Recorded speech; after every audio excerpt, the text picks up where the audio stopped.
kayo dito. 1, 2, 3, 4, 5, and 6. 1, 2, 3, 4, 5. Bukas holiday ba bukas? Ang kompleto na po Sa harap, Friday. Groups out. Friday yan. Meron tayong ating naman. So get ready guys for our first game. Ulitin po natin. Ang ating nalaro po muna itatawagin natin the WOW or the Wild Game.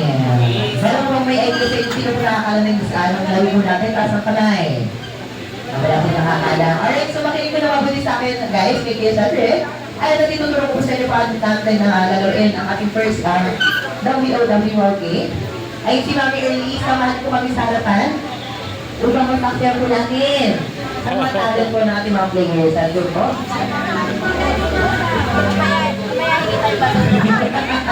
I'm for sure na kung ay lalabas yung mga hidden talents yun dito. Let's go here, Mami Early. Dito na tayo sa upuan na ito. Once again guys, ang ating po ay WOW game, pero parang gustong sumali ni Ma'am. Hindi.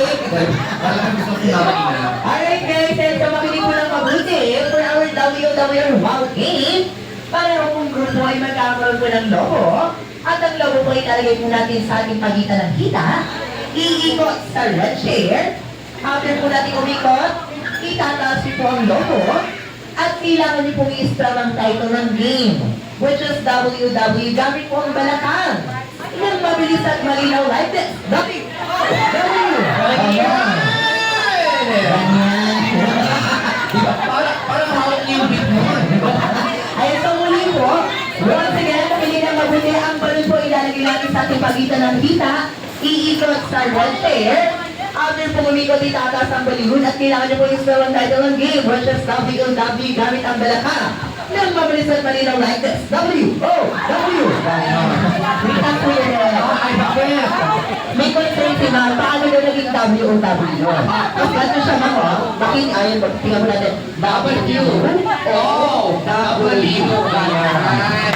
Para sa kayo, imagine nyo, nagsusulat kayo, gamit ang balakang. W-O-N-W. Muli po, ganito po. W. Ayan. Ayan. W. Kailangan gagawin natin ha. Kasi ang 99% below energy, automatic po ay madi-disqualify po kayo. Yes, so bawal po yung ganito lang, bawal po yung ganyan-ganyan. Kailangan W-O-W. Ganyan, Oo. At para mas maliwanag, gagawin muna ni Mr. Mr. Ganun po Okay, so ngayon binigyan po namin ng 5 seconds para isipin ang inyong group name. Okay, ready? Go!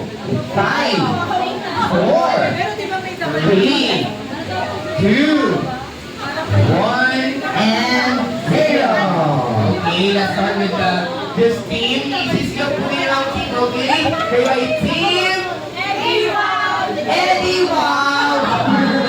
Team Eddie Wow. How about our this team? Ako na yung brainstorm pa kami ko yung next time. So, sige po, sabi-sabi din po natin isisigaw. Ano po yung group name ko ay Team Wow Bali!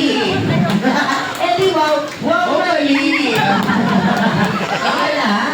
Eto, ang ating last, ayan instruction kung sino ang last player, may mahalaga po kayong gampanin dahil kayo po ang magpuputok ng lobo. Budiyan na kayo ang nauna sa ating laro. Ayan, so bibigyan din po kayo ng 3 seconds para po mag-isip po sino pong last player. Ready? And 3, 2, 1, and 0. Alright, so our last player is Emma. Tama po?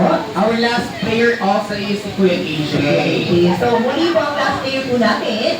After niyo pong gawin ang mechanics ng game, after niyo pong mag-dawi-dawi, saka niyo pala po ipapap ang balloon. Huggat na kayo sa nalang at nalang. Yes, mag-i-spell pa rin po